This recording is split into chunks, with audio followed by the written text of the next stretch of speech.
Chapter 5, verse 18.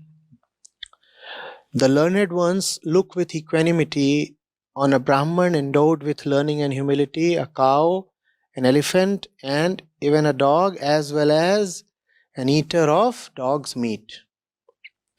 The question says, in what way is the vision of the learned one equal towards all of them? And is this sense of equanimity different from numbness or insensitivity? Obviously, when you look at these different beings with a worldly eye, all you see is differences, right? So there is the learned Brahmin, then there is the cow, the elephant, the dog, and then there is the eater of the dog's meat. So these 5 entities have been mentioned, and it is said that the one who is really learned looks equally upon all of them. The questioner is asking, what is this equanimity and how is this different from numbness or insensitivity? Looking at differences is an intermediate state of consciousness. The lowest state is when you do not see any differences. For example, a drop of rain. It was raining this afternoon, right? And the droplets made no difference between the Ganga, a shrine, a dog,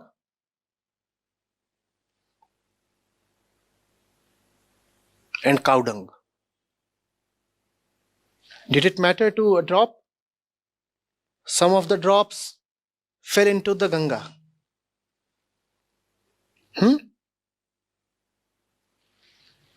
Some landed on the shrine's spire. Some landed on your head maybe. Right? Some of them did land on your head. And many a drops would have landed on cow dung. That is not equanimity. That is deadness. That is lack of consciousness. That is the lowest level of consciousness. The drop is endowed with no consciousness at all. Therefore, it makes no difference.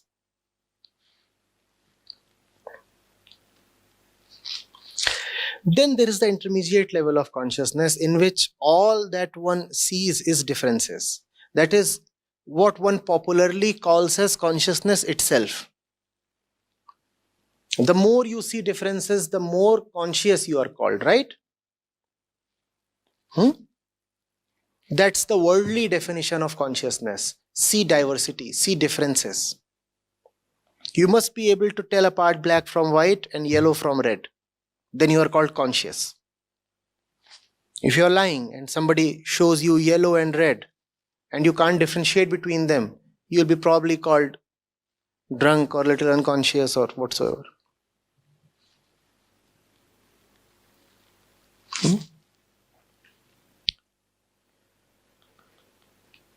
This worldly eye looks only at forms and appearances. And forms and appearances are obviously different for different entities. It does not go deep into the essence of things. Therefore, all that this eye perceives are differences. The ego lives in differences. If there are differences only, then the ego has something to do, right? There is this and there is this, so I have to make a choice, I have to achieve something, I have to reject something, I have to find something.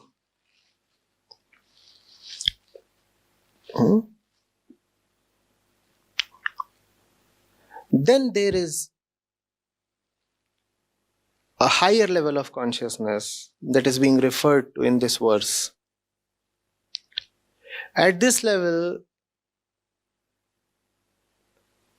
the looker wants to penetrate beyond the appearances into the underlying reality.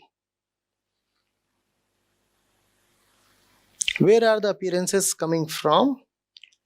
And to whom are all these appearances? Where are all these appearances coming from? And to whom are all these appearances? The moment these questions are asked, diversity disappears. You find that all the appearances are coming from the same place. And what's even easier to see is that all the appearances are coming only to you. It's to you that all the appearances are there.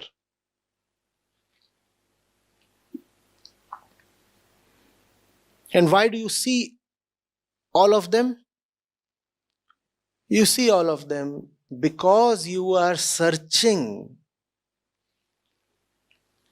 for something, somebody who has so far remained elusive.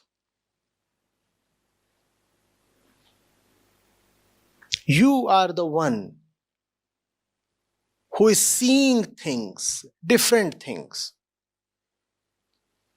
And you have a need to see different things because the one you are desperate to really see has so far not been found in a single thing. Now, how do you really differentiate between this and that? That's if you address the question, to whom are these appearances? You could take the other route and go into the appearances themselves. What is it that all the appearances really want? I see them as conscious, right? At least the 5 entities mentioned here in the verse are all conscious entities. What is it that all of them want? And the moment you investigate into why those entities exist at all, why do they continue to breathe? Why do they continue to open their eyes and look at the world? You discover that all of them are looking for, searching for, crying for the same thing. How do you now distinguish between them?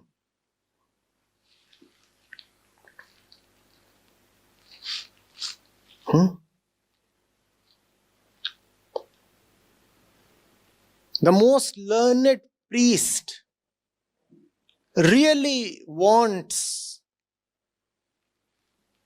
to reach the same place as the one who is spending his life eating dog's meat. It's just that the learned one is making it easier for himself by being learned. And the one who is busy killing animals and eating them is not doing himself a favor by doing what he does. But both of them want the same thing. Not only do both of them want the same thing, even animals want the same thing. Be it a cow, an elephant, or a dog, or a single-celled amoeba.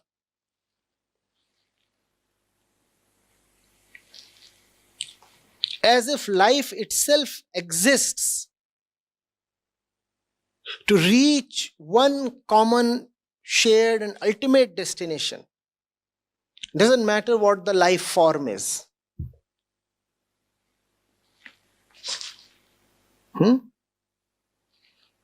Looking from our position, it does appear, however, that a few life forms, and even among those life forms, a few categories, are more suited to reach that destination. But that's only from our point of view. And no point of view is absolute, you see. From where man looks at himself, from where man looks at a cow and a dog, it actually does appear that liberation is more possible for a man than a cow or a dog. But this conclusion should be taken with a pinch of salt. Why? Because this conclusion is from man's frame of reference. It's the man who is looking at himself as a man. It's a man who is looking at a cow as a cow. A cow does not look at itself as a man does. Right? We do not know what a cow is in a cow universe. We do not even know what a pebble is in a pebbles universe. A pebble appears inanimate to us. In its own universe, we do not know what that pebble is and how men look. Getting it? We do not even know whether a pebble universe exists at all. But what is certain is, irrespective of the form, shape, expression of consciousness, all conscious entities exist to be liberated. Therefore, at some fundamental level, you cannot differentiate between them. They all exist for the same thing. How to distinguish?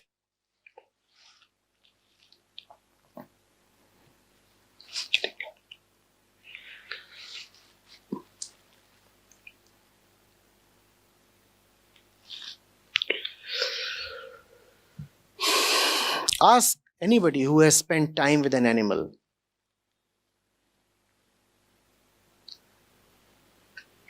And he or she will say that he's friends with the animal. The two of them actually talk. As human beings do. The two of them share relationship that might actually be deeper than the one human beings have among themselves.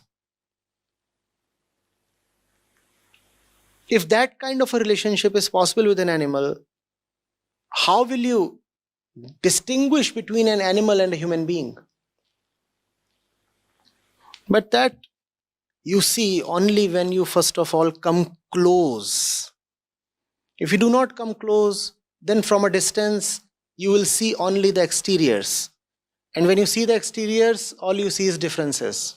The cow is not the dog is not the man. They are all different. And if they are different, and if they are different from you, then they are foreigners, then they are aliens. Then they have nothing in common with you. Then their existence is totally exclusive of you. And then you can slaughter them. Therefore, if you are someone who relishes slaughter of any kind, it becomes important for you to keep a safe distance. If you will come too close, you will not be able to kill.